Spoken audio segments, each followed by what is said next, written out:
Hello everyone, welcome to my channel. Here I am with class 10 IMO Science IMO's paper of International Mathematical Olympiad sample paper for the syllabus 23-24.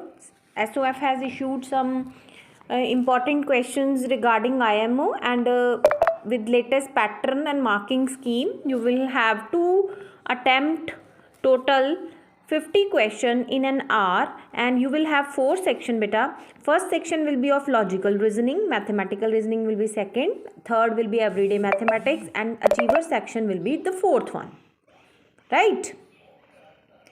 Then you have to attempt 15 question from logical reasoning section, 20 question from mathematical reasoning, everyday mathematics will have 10 question and achiever section will have 5 question.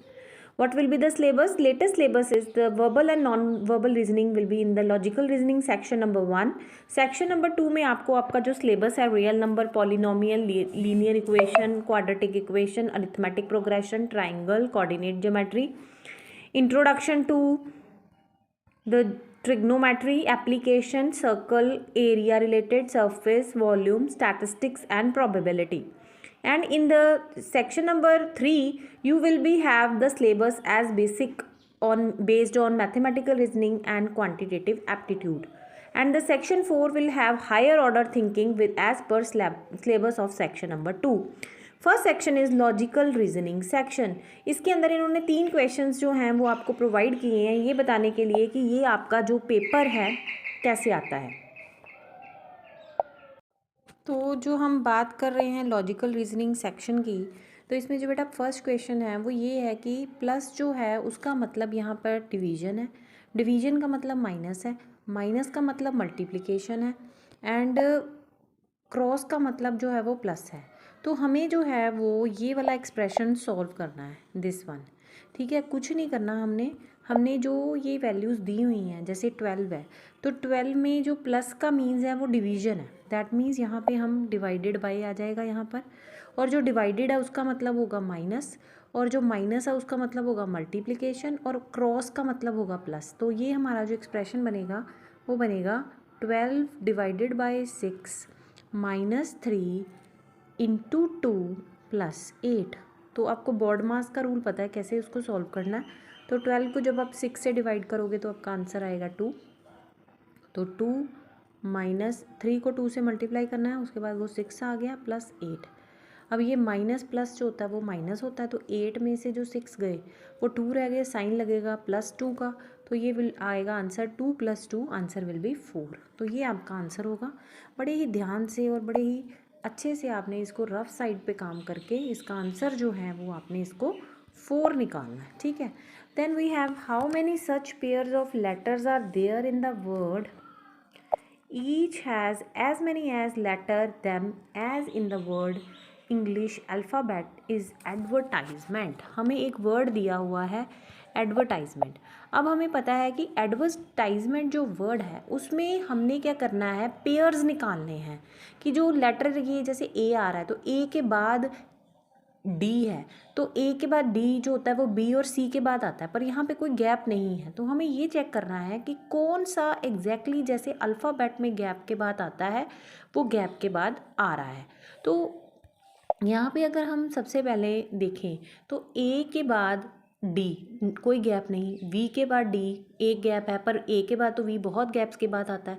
तो मैं यहाँ पे D से शुरू करती हूँ. अगर मैं डी को देखूँ तो डी के बाद अगर ये आई देखें तो इसमें 1 2 3 4 लेटर्स हैं, और अगर हम एक्चुअल में अल्फ़ाबेट में देखें तो उसमें कितने होते हैं, डी के बाद 4 ही होते हैं, EFGH. तो एक पेयर तो मेरा बेटा ये बन गया डी और आई का. दूसरा पेयर मेरा बनेगा डी और एन का, इनमें 9 लेटर्स है. तो ये एग्जैक्टली सेम है एज अल्फ़ाबेट्स में होता है. ठीक है. अगला मेरा बन रहा है आई और एन के बीच में. ठीक है. तो ये भी मेरा जो है वो सेम बन रहा है. तो इस तरह से मेरे पास आई और एन को, ये जो आई और एन है इनके बीच में भी ऐसे 3 हैं, तो ये मेरा थर्ड पेयर बन गया. तो इस तरह से जो मेरा आंसर आ रहा है वो ए आ रहा है 3 pairs are there, DI and DN. Right. तो ये हमारा आंसर जो है वो आ गया. Then we have Question number 3. Select the Venn diagram for the option which best illustrate the relationship among teacher, male and player. तो ये बन रहा है टीचर भी हैं, वो मेल भी हैं और वो प्लेयर भी हैं. तो कुछ कुछ टीचर भी हैं, मेल भी हैं और प्लेयर भी है, तो ये बेस्ट उसको इलुस्ट्रेट कर रहा है. Then we have our important section, mathematical reasoning. The sum of n terms of two arithmetic series are in the ratio 7n plus 1 is to 4n plus 27. Find the ratio of their 11th term. तो आपको पता है, आपको यहाँ पे ratio दी हुई है 7n plus 1 4n plus 27. It is equal to what? It is the sum of their series. तो सम का क्या फॉर्मूला होता है? n/2.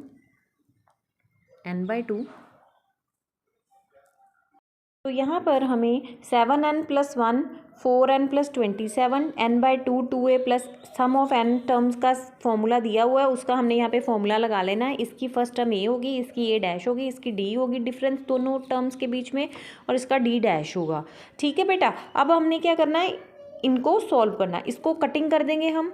ठीक है, तो अब ये जो 2 यहाँ पर है, अगले स्टेप में हम क्या करेंगे, यहाँ से 2 को हटा के इसके नीचे हम जो है वो 2 ले आएंगे. इसके नीचे हम क्या करेंगे, 2 ले आएंगे, ऐसे 2 डाल देंगे. यहाँ से भी मैं 2 को हटा दूँगी और यहाँ पे मैं 2 को डाल दूँगी. ठीक है, तो ये मेरी सिंप्लीफिकेशन मैं करूँगी.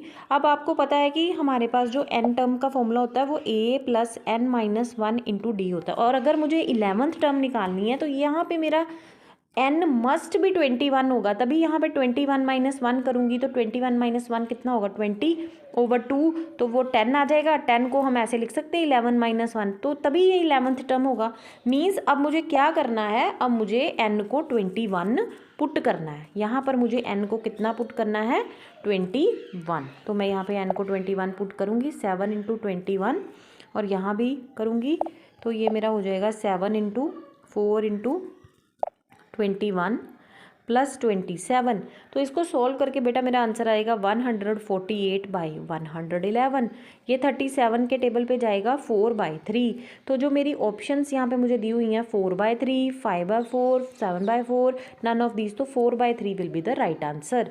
Next question is which of the following is true. अब हमारा जो अगला क्वेश्चन है वो लीनियर ज्योमेट्री का है, जिसमें क्या ट्रू है, 3 points 1 - 2 3 4 4 7 form a straight line. Any line parallel to is y x axis के parallel y is equal to b होती है.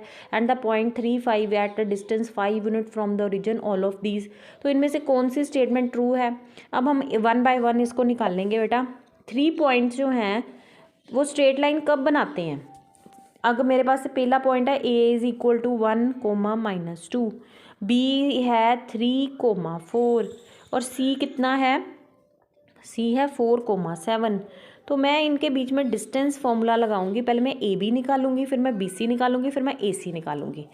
अगर वो मेरा रिलेशन ऐसे कुछ आ जाए कि जो A B plus B C है वो ए सी के बराबर है, तो वो तीनों एक ही लाइन पे हो जाएंगे, ए बी सी. ठीक है, तो वो मैं चेक करूँगी अभी. ठीक है, सबसे पहले मैं ए बी निकालूंगी. अब मैं पहले देखूंगी मेरा a कितना है. a मेरा है 1, 2 और b कितना है 3, 4. तो ए बी का आंसर मेरा डिस्टेंस फॉर्मूला से आ जाएगा, सॉल्व करके ए बी का आंसर मेरा आ जाएगा 2√10. इसी तरह से मैं बी सी निकालूंगी, वो मेरा आंसर आ जाएगा √10, और ए सी निकालूंगी तो वो 3√10. तो इस तरह से बेटा जब मैं इस इक्वेशन को लिखूंगी तो मेरा ये इक्वेशन बनेगा A B plus B C is equal to A C, means 2√10 plus √10 is equal to 3√10. ठीक है, तो मतलब ये तीनों, पहला वाला भी ट्रू हो गया कि ये तीनों एक लाइन पे हैं. दूसरा वाला ये है कि कोई भी लाइन एक्स एक्सिस के पैरेलल, ये एक्स एक्सिस है तो उसके line parallel Y is equal to B होएगी, कांस्टेंट लाइन जो उसको रिप्रेजेंट करेगी. The point 3 4 is at a distance 5 unit from the origin. Yes, अब हमें 3 4 और 0 0 के बीच में डिस्टेंस निकालना है. तो वो कैसे निकलेगा, 3 माइनस 0 का होल स्क्वायर, डिस्टेंस फॉर्मूला लगेगा 4 माइनस 0 का होल स्क्वायर, 9 प्लस 16 √25, तो उसका आंसर 5 आ रहा है, तो ये आ गया 5। ये तीनों स्टेटमेंट क्लियर है, सारी ट्रू हैं, तो हमारा आंसर आ जाएगा ऑल ऑफ दीज। ठीक है। If you have any doubt in any question कि ये क्लियर नहीं है, I can repeat, please mention that question in comment section, else where you are from, wherever, please subscribe my channel from more such videos so that it can be helpful to you people. A number is chosen random from 1 to 120. What is the probability that number chosen being a multiple of 3 and 15 both? तो बेटा हम सबसे पहले probability जब निकालते हैं तो probability का फॉर्मूला होता है number of favorable cases over total cases। तो total cases तो हमारे आएंगे 120, क्योंकि टोटल नंबर हमारे 120 है। अब हमने नंबर जो है वो मल्टीपल किसका निकालना, 3 का भी निकालना और 15 का भी निकालना, मीन्स कि वो 3 के टेबल पे भी जाए और वो 15 के टेबल पे भी जाए। तो जब मैं ऐसे मल्टीपल्स निकालूंगी तो वो पहला होगा 15, 3 के टेबल में भी आता है 20, देन 45, 60, 75, 90, देन 105 और 120। तो बेटा ये टोटल 8 बनते हैं केसेस, और टोटल 8 फेवरेबल है और 120 टोटल है। तो इसकी कटिंग जब हम करेंगे हमारा आंसर आएगा 1/15। तो ये 1/15 हमारा पहली ऑप्शन में ही है, तो ये हमारा आंसर आ गया। Then the everyday mathematics section आ गया हमारा। इस सेक्शन में जो हमारा पहला क्वेश्चन है वो ये है कि एवरेज स्कोर प्लेयर जो का है इनिंग 10 इनिंग में 77 रन है, 11th इनिंग में he scored 0, overall score in the 11th inning was 77, 27, 11 या 70। ये लेटेस्ट क्वेश्चंस हैं बेटा, ऐसे ही क्वेश्चन पेपर में आपको आएंगे, ये गाइडलाइंस हैं तो यू शुड फॉलो दैम। अब एक प्लेयर था, उसका जो एवरेज स्कोर था, एवरेज स्कोर जो है उसका 77 है, ठीक है, और उसने टोटल इनिंग खेली है 10, मीन्स उसके टोटल स्कोर कितने हैं 77 इंटू 10 770। अब 11th इनिंग में ये तो बढ़ गया है, 11 हो गया नंबर, पर वो उसका स्कोर 0 ही है, मतलब 770 प्लस 0 ओवर 11। अब हमें 11th की एवरेज निकालनी है, तो वो बेटा 70 रन ही होंगी, तो इससे आपका आंसर जो है वो 70 आ गया। बड़े ही ध्यान से और बड़े ही शार्प माइंड से अगर आप करेंगे तो आपके अच्छे स्कोर आ सकते हैं, बस ज़रूरत है एक फोकस की। Kite is flown with the 8th question is, kite is flown with the thread 250 metre in length and if the thread is assume to be stretch and makes an angle 60 degree with horizontal. एक kite है, बच्चा उड़ा रहा है, 60 degree horizontal के साथ उसका angle बन रहा है, ठीक है जी, और लेंथ है उसकी 250। तो हमें जो है ये हाइट निकालनी है कि वो ग्राउंड से कितनी हाइट पे है। Very simple question. हमें पता है कि P ओवर एच क्या होता है, साइन 60, ठीक है जी। P की वैल्यू हमें निकालनी है, H हमें पता है, P की वैल्यू हमें निकालनी है, तो P की वैल्यू हम ऐसे ही रखेंगे, H को 250 लिखेंगे, साइन 60 की वैल्यू हमें पता है इट इज़ 3/2, इट इज़ √3/2, और √3/2 यहाँ पे √3 की वैल्यू भी दी हुई है 1.73, इस पर हम लिख लेंगे 1.73। तो P का आंसर इसको इधर ले जाएंगे, ये मल्टीप्लाई में हो जाएगा। तो कर करा के जो मेरी इक्वेशन बनती है बेटा, मैं सिंप्लीफाई फॉर्म में लिख देती हूँ। मेरी इक्वेशन जो बनती है वो बनती है P = 1.73 इंटू 250 डिवाइडेड बाई 2। तो इसको सॉल्व करूँगी तो मेरा आंसर आएगा 216.50 मीटर। तो ये मेरी पहली ऑप्शन ही है, ए ऑप्शन, ठीक है। Then we have achiever section. Achiever section जो में है कि which of the following is correct. For k = 9/8 this equation will have real and equal roots. k = -1 the equation has equal root. k = 2 the equation have equal root, k = -3 this equation have equal root। अब आपने क्या करना है, 1 by 1 बेटा k की value को put करना है। हमें पता है इक्वल रूट्स कब आती हैं, मैं आपको डिटेल में बता देती हूँ। जब d की वैल्यू 0 होती है, डिस्क्रिमिनेंट जब हम निकालते हैं b² - 4ac। अब b² - 4ac कब आता है, ax² + bx + c एक ऐसी इक्वेशन होती है, ये a b c, इससे हम डिस्क्रिमिनेंट निकालते हैं। डिस्क्रिमिनेंट b² - 4ac, अगर वो 0 है तो रूट्स इक्वल होती हैं। अगर वो ग्रेटर देन 0 है तो रूट जो है वो रियल होती हैं, ग्रेटर देन इक्वल है तो रूट रियल और इक्वल होती है, और अगर लेस देन 0 है तो वो नॉन रियल होती हैं। ठीक है, तो हमने इक्वल के लिए देखना है। अगर मैं हर इक्वेशन में के की वैल्यू को पुट करूँ तो के की वैल्यू को पुट करके बेटा देख लो किस में डी का आंसर 0 आता है, तो वो रूट आपकी इक्वल बताएगा। मैंने जैसे के इज इक्वल टू -3 जो है वो इस इक्वेशन में पुट किया और b² - 4ac निकाला। अब ये बेटा मेरा b है, ये मेरा a है और ये c है। ठीक है, तो मैं इसको सॉल्व करती हूँ। -2k - 1 का होल स्क्वायर -4k + 1 × 1। इसको जब मैं सॉल्व करती हूँ राजे तो मेरा आंसर 0 आता है जब मैं k को -3 पुट करती हूँ, तो ये मेरा आंसर होगा। ये आपने हर में पुट करके देखना है, जो सेटिस्फाई करता है उसको आपने टिक करना है। All right, next we have 10th question. We have a figure ABC, coordinates दिए हुए हैं a के -5, b के 1 - 3 और c के 4 - 3। ठीक है, तो हमें क्या करना है, coordinate mid point of AC का निकालना है इसका।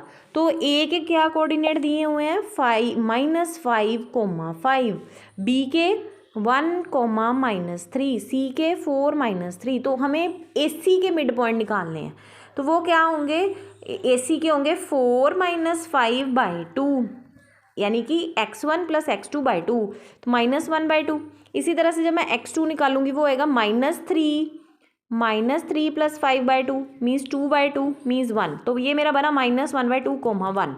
तो -1/2, 1 ये भी है और ये भी है। पर अब हमें जो है वो लेंथ निकालनी है AB की, मीन्स पहले मुझे डिस्टेंस फॉर्मूला AB के ऊपर लगाना है और मुझे चेक करना है कि उसका आंसर कितना आता है। तो मैं निकाल देती हूँ AB का डिस्टेंस फॉर्मूला से डिस्टेंस कितना आता है, तो वो आएगा बेटा मेरा 1 माइनस प्लस और इधर -3 - 5 इसका स्क्वायर, तो 6 का स्क्वायर 36 + 64, तो ये 100 आ गया। √100 जो होता है वो 10 का आंसर होता है, तो ये मेरा B ऑप्शन बन रहा है। तो आई होप जो ये क्वेश्चंस जो हैं वो आपको क्लियर है, राइट। तो ऐसे बेटा आपने सारे कंसेप्ट्स अपने क्लियर करके IMO के पेपर को अटेम्प्ट करना है। आई होप आपका पेपर जो है वो इस गाइडेंस की वजह से थोड़ा अच्छा जाएगा। अगर आपको मेरा चैनल अच्छा लगा है तो please subscribe my channel. Thank you, have a wonderful attempt in the olympiad paper. Thank you very much.